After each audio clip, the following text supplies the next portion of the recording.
There in TV land. I'd like to welcome you to the future of a material, foam. I'll be your host, Sto, and tonight I'm going to take you on a deep dive into my process of creating these works and my process of research and theories on adaptive languages and art making. So buckle up, get cozy. My foam is your foam, and let's do this.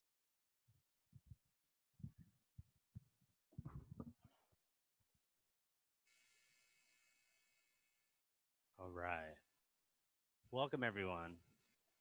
So, I'd like to start off with the title of the show, Foam. Foam it's a process. It's like an action. It's the possibility of equally considering the future of all bodies, including the toxic children that we've created. Foam is an URT. It's an object-oriented ontological regenerative research tool. It's a tool that's self-invented, but one that's helping me kind of make sense of things that are hard to think about and understand. It's like a petroglyph of a petrochemical. I'm thinking about the writings on the wall in visual languages and how I can create an adapted visual language for the current times. These times need a contemporary slang. They need to speak to things that are hard to speak about. And what better way to learn a language than by immersing oneself in it? I think about language a lot and how words and names are symbols and signs, and how these types of symbols and words, they seep into our subconscious and leave an impression on our minds. What if we can break free from these constraints? If language is a method of control, how can we short circuit that control? Some of you may have seen me capitalize the T in STO recently. And, I think it's aesthetically pleasing, but I'm also really interested in redistributing the capital. Like, why does the capital need to be at the top? If we can put it in the middle so that it can house the S and the O, provide it shelter and share the wealth. So every time I see someone spell my name that way, I see that idea being put into action. It's like a seed. And so for me, foam is like a seed. Foam can be the future of a material. And if that gets planted in the head of a viewer, then maybe it can sprout later. Foam is about making lemonade out of some rotten lemons. It's world making, and it's about making adventures through printmaking and extracting the detritus of our consumption and extraction. It's about decolonizing our waterways globally, and perhaps we can decolonize our minds along the way. Over time as a printmaker, I've begun to find my own way, and it's become this ritualistic act. It's a way to kind of bear witness to the unseen through touch. These days during COVID, touch is totally forbidden, right? It's like the human instinct to shake, hug, and embrace is potentially dangerous, but we need it. We all need to be seen, to be acknowledged. And even the bad stuff, even our enemies, maybe especially our enemies, we need to see them to be able to stamp them out. So for me, that's kind of literally what I'm doing, is like stamping these prints out.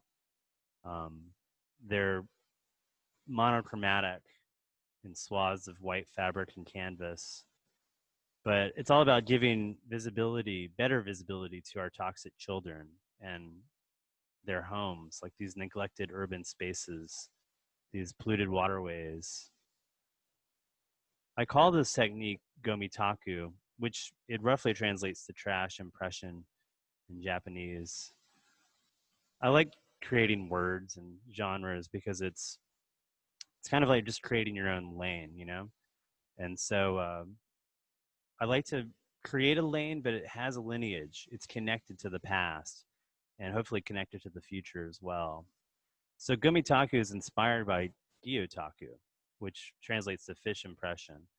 This is a printing technique that dates back to the mid-19th century and utilizes the body of a fish as a printing block.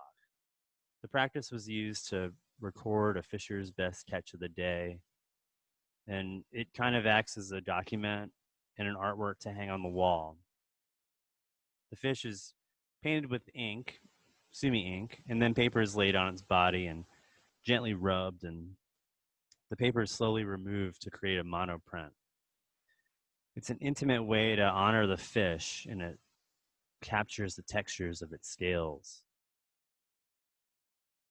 There's a similar intimacy of that kind of record keeping that I've been doing. It's strange, you know, it's these objects that I've pulled out of the water, out of the shorelines, out of just the trash. And there I am in the studio, tenderly touching and inking and rubbing each piece of foam. In some way, it's like just trying to acknowledge the magnitude of which each object represents, right? It's a globally felt disaster, but somehow there's a way to make an unlikely meditative space. You know, I've been thinking about these prints a lot over the past couple of months. During the pandemic, I've like holed up in my studio and printed the time away as a way to heal. And, you know, I had them all rolled up because I couldn't unroll them in the studio. And in the gallery, I've been able to unroll them and sort of see the languages that I've been working on in full. It's like unveiling a book. And so these dark shadows they've been speaking back to me since the show opened up, and I see their textured scales reflecting back. It's like the layered impressions of all of our environmental oppression, all tangled up, all these broken shapes. And you know, you think about the larger objects that they used to be a part of. Where are they now? You know, they're probably in a waterway near you, or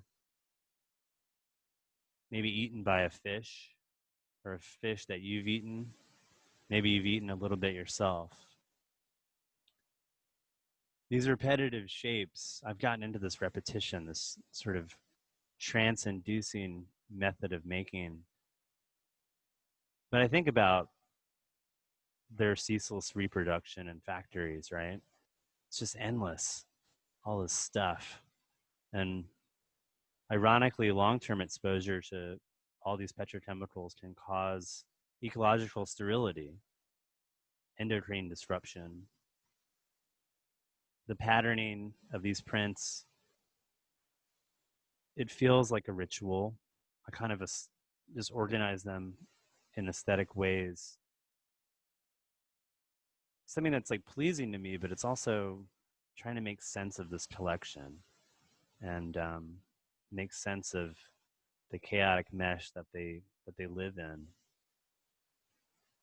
Polystyrene objects are among what I find the most of. You know, they're light, they're unsinkable, they're often only used once, and they've permeated every corner of the globe.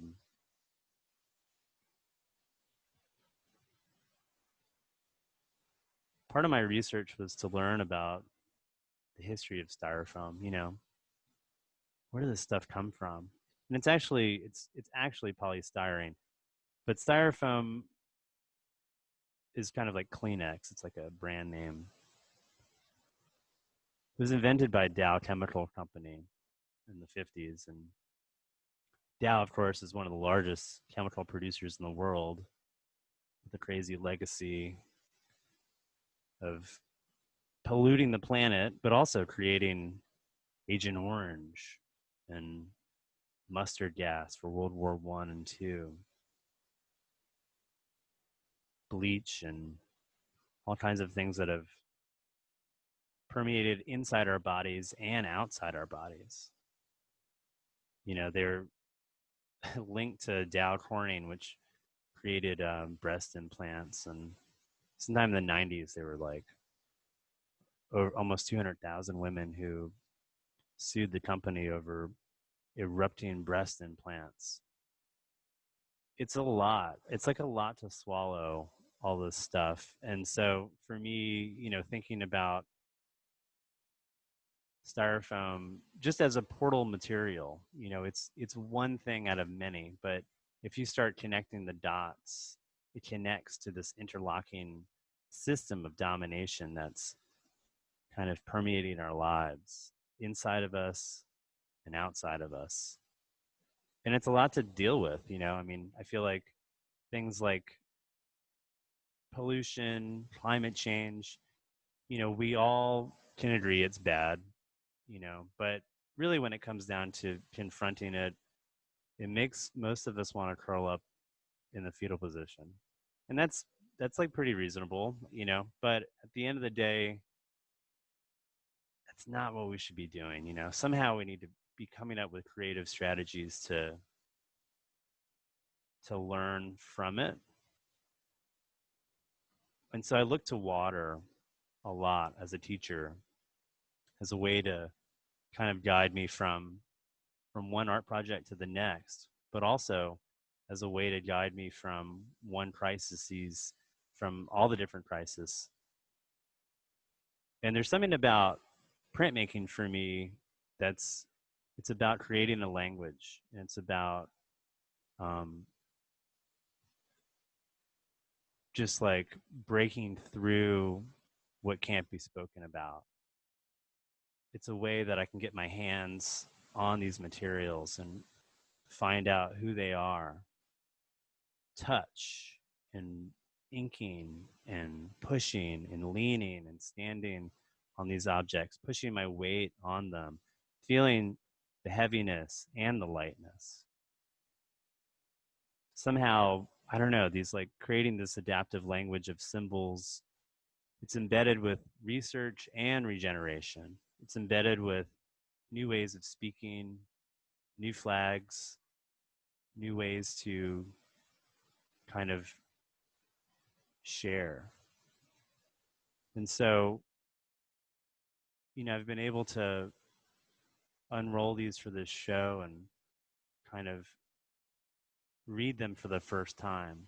And I see that now. I see how they are in some ways speaking to COVID as well. You know, we during this time, there's been all this single use of PPE and the uptick of takeout containers and plastic. Somehow it's become a popular signal of a sanitized and safe world, right? And that like really it just leaves a trail of discarded gloves and masks throughout the city. You know, I've seen how art can be a positive virus, though. It can kind of shake us out of our conditioned mind states and empower us to reclaim our balance and our relationship to the natural world by taking inventory of our consumption and waste and our disconnectedness with one another. For me, it's kind of the only way. You know, I think that I learned through art making, and I learned through seeing things firsthand, you know. And something as ubiquitous as styrofoam, in a funny way, it's all around us, and yet it's invisible, you know. So I'm always thinking about ways to make that visible, ways to kind of seduce people in seeing it in a different way. And so I've been, you know, kind of interested in these spaces of engaging in simultaneous detachment and entanglement with these materials, right? And in a way, like confronting our own consumption and extraction and waste. So, you know, I think I've been trying to reimagine this space of disconnect by kind of examining our waste stream and these imprints, it's like an index that speaks of the human imprint on the natural world. It's foam is it's a process, but it's an action. You know, it's a way to kind of bring all of these languages together in a visual way, in a way that is contemporary, but still is like connected to the past, you know, and it's connected to the future.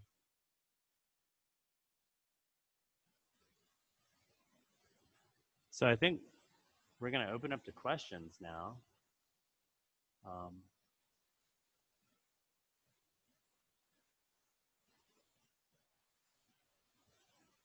Thanks, everybody. It's been fun to talk about all this stuff.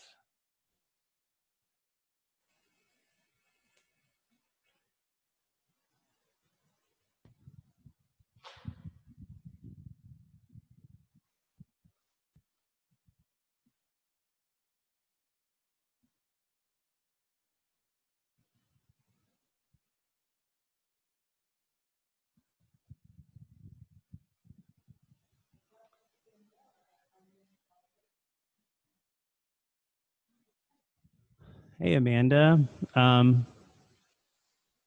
You know, with these prints, I was really thinking of them as being bigger than you. And so I was really interested in hanging them from the ceiling, kind of like scrolls and just sort of like overpowering. They're kind of monuments to, you know, what we are continually building.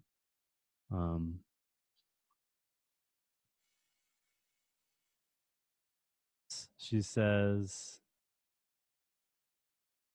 ways to hang these vertically. Yeah, I think it's about accumulation. It's about stacking. It's about columns and really like having to look up.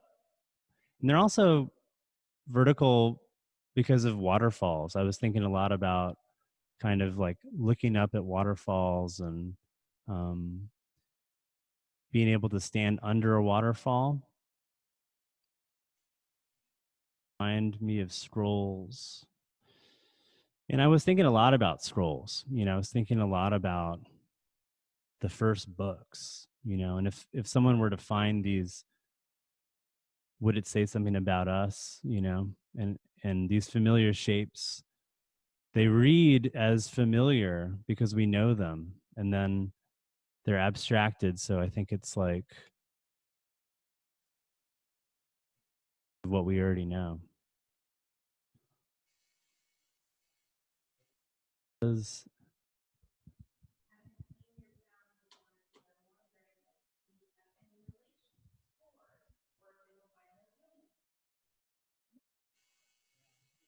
About them as scores a lot actually recently. Rory was asking about if there's any relationship to scores. You know, I started to play music to one. I had made it rhythmically. Often when they're printed, it's very rhythmic, and so you know, I set one aside and began to kind of like see what it would sound like, and that was really fascinating. It was it's something that I want to do further, and I am working on a piece where I'm just using foam as the sound. So yeah, I'm excited to explore that some more. Let's see. Leslie asks, tell me more about what OOO means in your practice. Well, the object-oriented ontology regenerative research tool for me was a way to make sense of materials and objects. And I think, you know, it's a play on object-oriented ontology, but it kind of like I wanted to make that an action. Like if it can be about a tool rather than just an idea. So I'm kind of into this idea of like making it a verb. And then Jared says, when you talk about rhythmic, suddenly I see time signatures and how you space the pieces. Yeah, totally. I think that comes out I mean, my whole body is connected to this process, and so, um, there's a rhythm connected to the body, and there's there's this physicality where I'm reaching and bending and pushing and pulling. Uh, that is us. In some ways it is a score to the movement of that moment. So it's interesting to think about adding sound to it. Let's see. Grace says, rock about doing this. I looked up punk rock mottos and No Future came up. Excuse my lack of punk rock knowledge, but I thought that was an interesting connection. Yeah, for sure. I mean, I think I grew up being a punk rocker, and it's in my ethics, it's in my ethos, it's definitely in this work. I think that I mean, I remember listening to an interview with Johnny Rotten, and he said in the late 70s there was a garbage strike in London, and the trash was piled up like 10 feet high, and there were people running around with like flowery shirts and like bell bottoms and floofy clothes, and he was like, you're not dealing with it, you're just like avoiding it, so he started wearing trash bags and ripped up clothing to kind of really deal with reality. So there's an element of that for sure, like dealing with reality but creating something new out of that. um and then I have a love of Xerox and that aesthetic of copies, and kind of multiples, cheaply produced. And I also have a love of industrial music, and that's kind of in there too. And the cut up technique by Burroughs and Geisen, who were also really big influences on the punk rock um, culture and community. So yeah, that's all in there. Um, that's cool you picked up on that, Grace.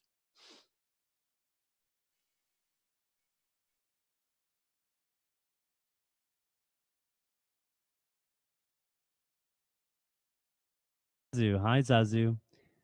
In everything you do, I see this marriage between flow and rupture. You're talking about movement and rhythm as I type this, which very much feels connected.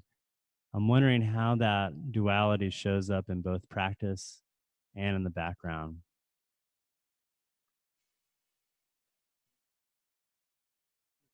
There's flow and there's rupture. And I think a lot of that, um, for me, is the flow is in the watery embodiment, right? The flow is in the movement from one thing to the next, or creating adaptive ways to flow through problems and situations. um, Art making is very much about problem solving, and so the more fluid you can be, sometimes the deeper you can go in a lot of ways, and so yeah, I think the rupture part happens when there does come a point where things blow, when things do reach a point that explodes.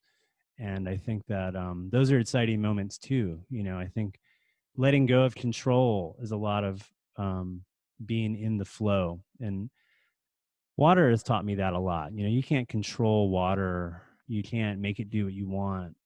You really have to let it guide you.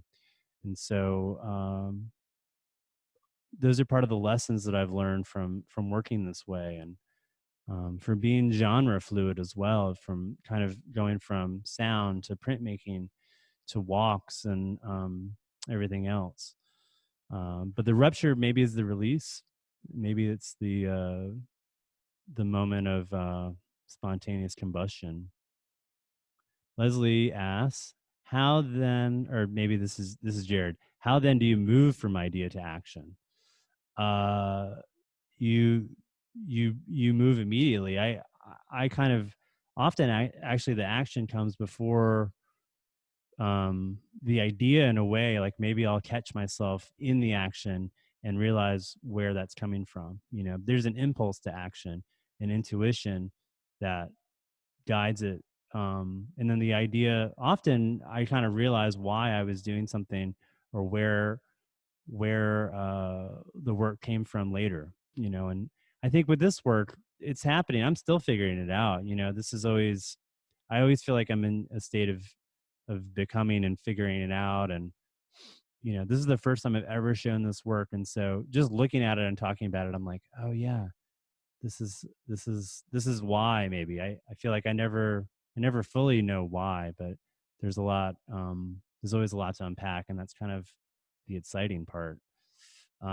Okay, let's see what else. Jess says, how do you think about beauty in the aesthetic of this work? Do you embrace it or reject it, or both? I embrace beauty. I think beauty is a wonderful tool. I think beauty is, for me, I often try to find beauty in the least likely places, and I think that transformation is really exciting. It's really worth the trip, to the dark side and back. So if you can transform that, that feels magical and powerful, and that feels like it's doing something. Um, so I think beauty is also a way to seduce people in a nice way, to bring them into work, to bring them into thinking about these types of issues without overwhelming them in kind of the ugly, because there's plenty of that. Let's see.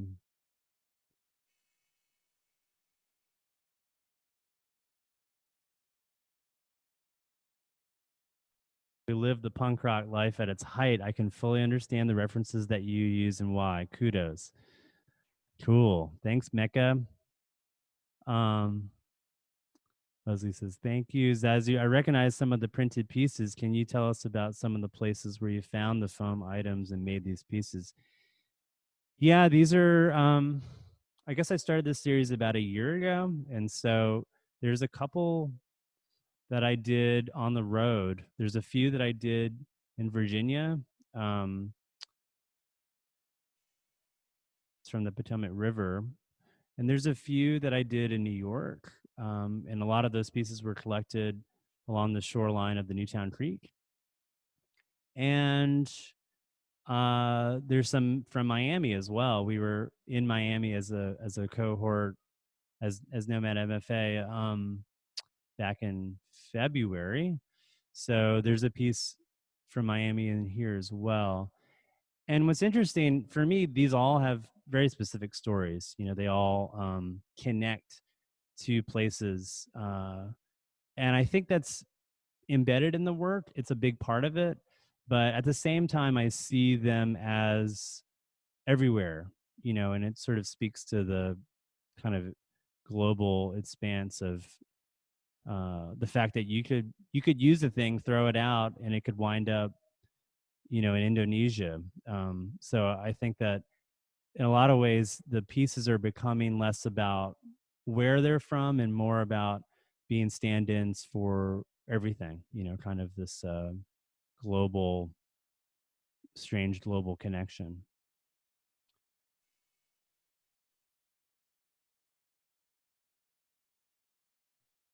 About your use of language, is there recognizable written elements in the work? If not, have you erased the writing on the trash? Yeah, that's a good question. I think that the each of these pieces, they do have written language in them. A lot of the pieces of foam, as you might know, have the RIC numbers, and so those are, they come through in a lot of the prints, and that's a code that will tell you if it's EPS or PETE, and it's a way to sort through the plastics. And I've abstracted them, but it's really great to see some of those codes show up as well. And I like to imagine someone in the future reading these and kind of coming up with their own, legend. Um, I don't specifically have, meanings for each symbol, but I do think that together they're beginning to really have a meaning.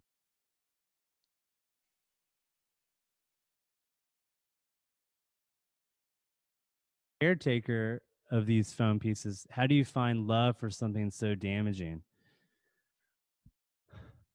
That's a good question too. I think that about all this stuff as our toxic children, right? I mean, we created them. They are in the world, and they're not really going anywhere. And so, when things come across my path, and I pick them up and take them home or whatever, all of a sudden they are mine. And then, you sort of feel weird about throwing it away again. So I think that I don't even necessarily go out necessarily like looking for trash, but it's everywhere and it's easy to find. So when it comes across my path and I feel like I can carry it, I will. And in doing so, yeah, I'm like, oh, I'm stuck with it. So then what, right? And a lot of this stuff was sitting around in bags for a long time until I began printing with it. And I think finding uses for them and ways for them to live on is exciting. Do we need to wrap up? Okay, let's see. How long on average does it take from conception to completion? I think some of these pieces were worked on anywhere from like a week to 2 months. Sometimes I get in the zone and just blast through it for 12 hours straight. And other times, yeah, it's like I got to find the right pieces to finish it up. So they vary. They vary.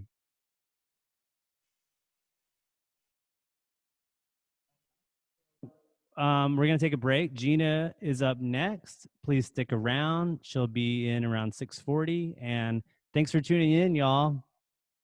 Bye.